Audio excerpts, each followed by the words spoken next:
Imaginez recevoir un cadeau mystérieux, quelque chose qui contient des secrets inconnus. La curiosité parle plus fort et, sans réfléchir à deux fois, vous l'ouvrez. Mais, au lieu d'émerveillement, surgissent des préoccupations, des conflits et des inquiétudes qui ne pourront plus jamais être contenues. Pandore a vécu cela dans la mythologie, mais ne vivons-nous pas, d'une certaine manière, la même chose aujourd'hui? Les médias sociaux sont comme cette boîte. Une fois ouverts, ils nous exposent à tout, le bon et le mauvais, l'utile et le destructeur, l'information et la désinformation. Mais sommes-nous prêts à faire face à tout ce qui en découlera? En quelques clics, nous accédons à un flux infini d'opinions, d'actualités, de demandes et de comparaisons. Certains nous motivent, d'autres nous coulent. Et, comme Pandore, nous n'avons souvent aucune idée de ce que nous libérons dans notre esprit. Si vous vous êtes déjà senti anxieux en faisant défiler l'écran de votre téléphone portable, ou si vous vous êtes retrouvé à consommer des informations qui ne vous font que du mal, alors peut-être que l'histoire de Pandore a plus à nous apprendre que nous l'imaginons. Alors, restez jusqu'à la fin de cette vidéo, parce qu'en plus du chaos, il y a autre chose dans cette boîte.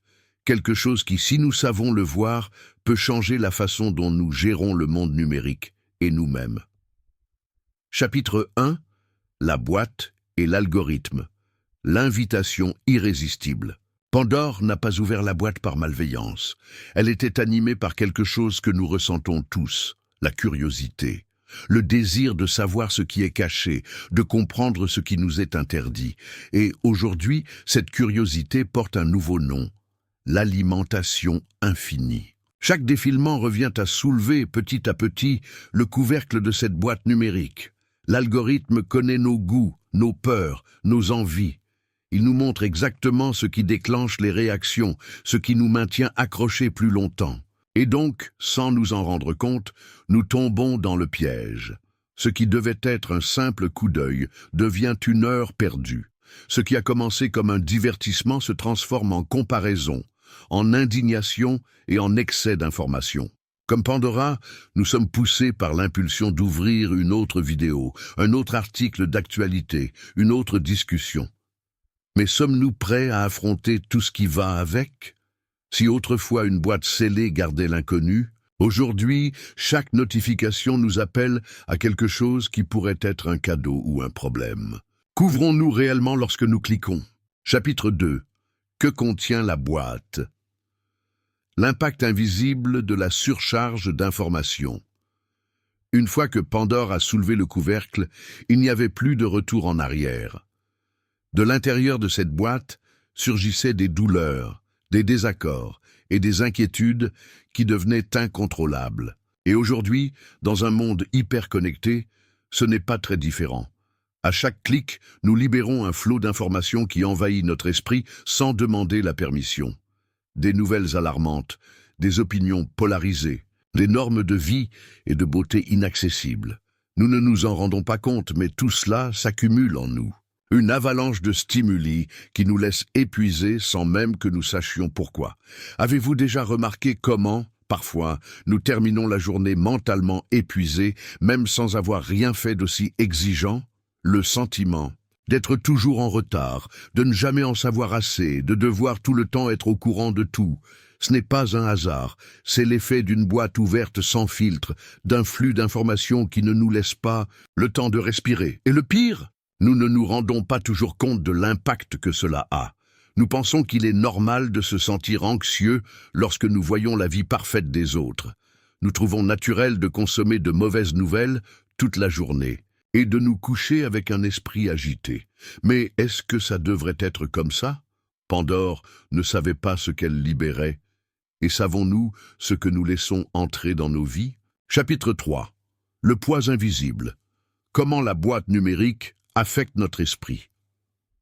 Pandore n'a pas seulement déclenché les maux du monde, elle a également dû faire face à leurs conséquences. Et c'est là que son histoire se connecte, encore plus à la nôtre. Parce qu'ouvrir la boîte des réseaux sociaux ne signifie pas seulement accéder à l'information, cela signifie porter le poids de tout ce que nous consommons. Combien de fois vous êtes-vous inquiété à Propos de quelque chose que vous avez vu sur Internet, une nouvelle alarmante, une discussion sans fin, une tendance qui donne l'impression que tout le monde est en avance, sauf vous. Petit à petit, sans nous en rendre compte, nous accumulons des soucis qui ne sont même pas les nôtres. Des angoisses qui n'existaient même pas avant que nous utilisions nos téléphones portables. L'esprit humain n'a pas été conçu pour traiter autant d'informations en même temps. Dans le passé, les problèmes auxquels nous étions confrontés étaient locaux, proches. Aujourd'hui, nous sommes informés en temps réel des tragédies qui se produisent à l'autre bout du monde. Et tandis que nous croyons que nous nous informons simplement, nous surchargeons en réalité notre capacité émotionnelle. Et le pire, c'est que la plupart de ces informations ne passent même pas par un filtre. Combien de fois quelque chose qui semble vrai s'avère être un mensonge? À quelle fréquence sommes-nous manipulés par des gros titres qui exploitent nos sentiments? Tout comme Pandore ne savait pas ce qu'elle libérait, nous ne savons souvent pas ce que nous absorbons. Le gros problème n'est pas seulement l'information elle-même, mais la manière dont elle nous parvient. Et si nous n'apprenons pas à filtrer ce qui entre, nous finissons par laisser tout cela faire partie de nous. La peur, l'insécurité, la comparaison, l'épuisement. Mais existe-t-il une meilleure façon de gérer tout cela? Chapitre 4. Le virus de la comparaison, quand la boîte nous fait sentir petits. Lorsque Pandore a ouvert la boîte, ce qui en est sorti n'était pas seulement de la douleur et de la souffrance, mais aussi une nouvelle vision du monde. Soudain, tout semblait plus difficile, plus stimulant. Ce qui était autrefois simple est devenu un fardeau.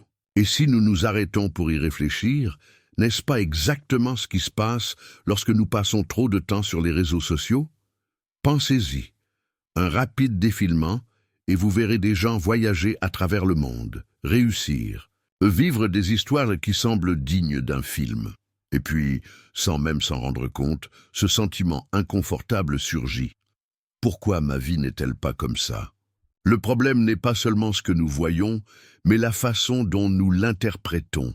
Internet ne nous donne que des fragments de la réalité, mais notre esprit remplit les blancs. Nous regardons une photo parfaite et oublions qu'elle a peut-être été prise après des dizaines de tentatives.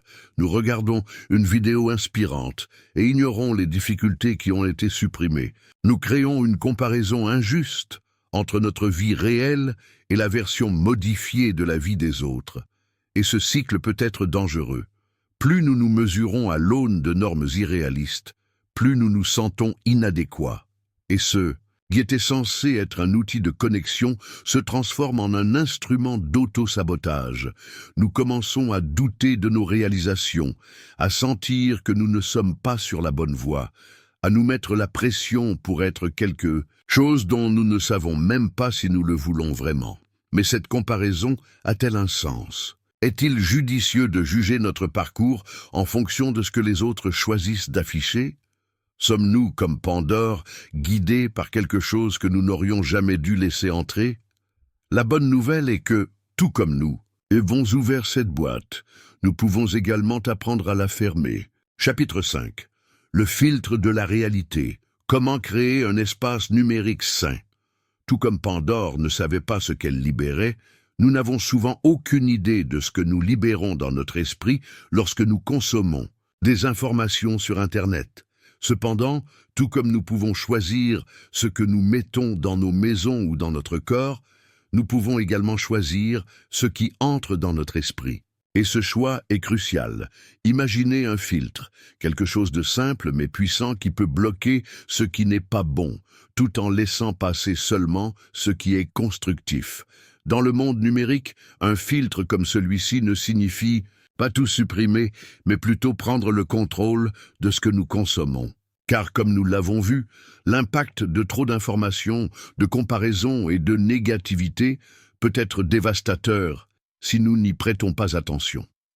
La première étape consiste à développer un œil critique.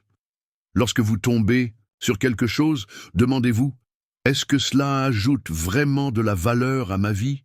Est-ce que cela m'aidera à grandir ou juste à me distraire? Internet est un océan d'informations, mais toutes les vagues ne sont pas propices à la navigation. Apprendre à différencier ce qui est pertinent et ce qui n'est que du bruit est essentiel. Un autre aspect est la façon dont nous nous connectons aux autres. Combien de fois nous retrouvons-nous à consommer du contenu juste pour nous distraire et oublier notre propre vie? Il n'y a rien de mal à s'amuser avec des mèmes ou des vidéos amusantes, mais qu'est-ce qui a occupé le plus clair de votre temps en ligne? Plus vous absorbez du contenu qui ne reflète pas vos valeurs ou vos objectifs, plus vous passez à côté de ce qui compte vraiment. Votre santé mentale, votre concentration et votre propre parcours. De plus, il vaut la peine de réfléchir à ce que nous partageons. Lorsque nous publions quelque chose, contribuons-nous à un réseau de comparaison ou sommes-nous vraiment authentiques? Cherchons-nous simplement l'approbation ou apportons-nous quelque chose de valeur aux autres? Parce que, comme Pandore, nous pouvons tous déverrouiller quelque chose en ouvrant nos boîtes numériques. Et il est essentiel que nous sachions ce que nous mettons dans le monde. En apprenant à filtrer ce que nous consommons et partageons, nous pouvons, petit à petit, transformer notre relation avec la technologie en quelque chose de positif, d'équilibré et surtout de sain. Chapitre 6. Le pouvoir du choix. Comment fermer la boîte et trouver l'équilibre. Pandore, après avoir ouvert la boîte et déclenché le chaos, s'est rendu compte trop tard qu'elle ne pouvait pas simplement la refermer. Mais contrairement à elle, nous avons le pouvoir de fermer notre boîte quand nous le voulons. La clé réside dans les choix que nous faisons. Et la bonne nouvelle, c'est que, contrairement au mythe, nous pouvons contrôler ce que nous y remettons. Le monde numérique est immense, et, peu importe à quel point l'algorithme tente de nous façonner, c'est nous qui décidons de ce que nous voulons autoriser. Cela signifie que nous pouvons faire des choix plus éclairés sur la manière dont nous interagissons avec les médias sociaux et dont nous consommons l'information. L'idée de fermer la boîte peut sembler impossible dans un monde aussi connecté. Après tout, nous vivons à une époque où la communication est instantanée, où nous nous sentons obligés d'être toujours à jour, toujours connectés. Mais c'est précisément dans ce flux continu d'informations que le choix devient notre plus grand allié. Oui, nous pouvons fixer des limites. Nous pouvons décider quand et pendant combien de temps nous voulons nous exposer au monde numérique. N'oubliez pas que lorsque vous fermez la boîte, vous ne vous déconnectez pas du monde et ne vous privez pas d'opportunités. Au contraire, vous protégez votre santé mentale, votre tranquillité d'esprit et votre temps. C'est comme faire une pause consciente pour se reconnecter à ce qui compte vraiment. Lorsque nous nous éloignons du bombardement constant de stimuli, nous gagnons la clarté nécessaire pour penser par nous-mêmes et nous concentrer sur nos propres priorités. Fermer la boîte, c'est aussi apprendre à dire non à ceux qui ne résonnent pas avec notre vérité. Par exemple, si vous sentez que certains contenus vous causent une anxiété ou une distraction excessive, il est temps de prendre du recul et de redéfinir ce que vous consommez. Les médias sociaux peuvent être une merveilleuse source d'apprentissage et de connexion, mais ils peuvent aussi être un champ de mines de distraction et de négativité. En décidant dans quoi vous voulez entrer, vous avez la possibilité de cultiver un espace numérique qui ne vous étouffe pas, mais qui vous construit plutôt. Nous avons la capacité de contrôler l'impact de la boîte numérique sur nos vies. Nous pouvons être curieux et explorer, mais nous pouvons aussi être sélectifs et protecteurs de ce que nous mettons dans notre esprit. Chapitre 7. L'héritage de Pandore. Comment apprendre de ses erreurs? Pandore, après avoir libéré les mots de la boîte, s'est retrouvé confronté à un grand dilemme. Cependant, parmi tous ceux qui avaient échappé, il y avait quelque chose qui pouvait rétablir l'équilibre, l'espoir. Dans le chaos qu'elle a déclenché, il restait une étincelle de lumière. Et à la fin de son voyage, c'est cet espoir qui l'a aidé à reconstruire sa vie. Que pouvons-nous apprendre de cela? Même si Internet et les médias sociaux, comme la boîte de Pandore, apportent avec eux des défis, il existe toujours la possibilité de chercher quelque chose de positif au milieu du chaos. Dans un monde numérique saturé d'opinions contradictoires, d'informations contradictoires et de comparaisons sans fin, la vraie question est: comment pouvons-nous redéfinir cet espace? Au lieu d'une boîte remplie de désespoir, de peur et d'insécurité, nous pouvons la transformer en un lieu de croissance, d'apprentissage et de connexion authentique. L'espoir, comme Pandore, peut être ce qui nous sauve. Cet espoir se traduit par notre capacité à changer la façon dont nous interagissons avec les médias sociaux. Nous pouvons choisir d'utiliser les plateformes de manière plus consciente, en nous connectant à du contenu qui nous aide à grandir, à apprendre et à inspirer les autres. Nous pouvons être créateurs d'un environnement numérique qui favorise le bien-être, où l'empathie et la réflexion surmontent la précipitation et la superficialité. L'espoir réside également dans notre pouvoir de choix. Nous pouvons apprendre à nous déconnecter quand nous en avons besoin, à faire place au silence, à nous protéger des contenus toxiques. Nous pouvons créer des habitudes numériques plus saines, réserver du temps pour nous déconnecter et en même temps, utiliser la technologie pour renforcer nos véritables connexions, celles qui nous aident à évoluer en tant qu'êtres humains. Tout comme Pandore, nous avons la capacité d'apprendre de nos erreurs et de rechercher l'équilibre. Nous pouvons certes être prudents quant à ce que nous ouvrons, mais nous pouvons aussi être optimistes quant à ce que nous pouvons construire. Le chaos généré par la boîte n'a pas besoin d'être permanent. Cela peut être un point de départ pour quelque chose de mieux. En fin de compte, notre parcours numérique ne doit pas être défini par le chaos qui nous est imposé, mais par l'espoir que nous choisissons de cultiver. La vraie question n'est pas de savoir ce que nous consommons, mais comment pouvons-nous transformer cette consommation en quelque chose qui nous profite? Alors, qu'est-ce que tu en penses? Internet a vraiment le pouvoir de semer le chaos dans nos vies, mais il a aussi le pouvoir de nous aider à grandir et à apprendre si nous savons l'utiliser à bon escient. Si vous sentez qu'il est temps de faire des choix plus conscients dans le monde numérique et de rechercher un espace plus sain, commencez maintenant. N'oubliez pas, c'est vous qui avez le contrôle. Si vous avez aimé ce contenu et que vous souhaitez plus de réflexions comme celle-ci, n'oubliez pas de vous abonner à la chaîne et d'activer les notifications pour ne manquer aucune vidéo. Apprenons ensemble à ouvrir nos propres boîtes de manière plus consciente et équilibrée.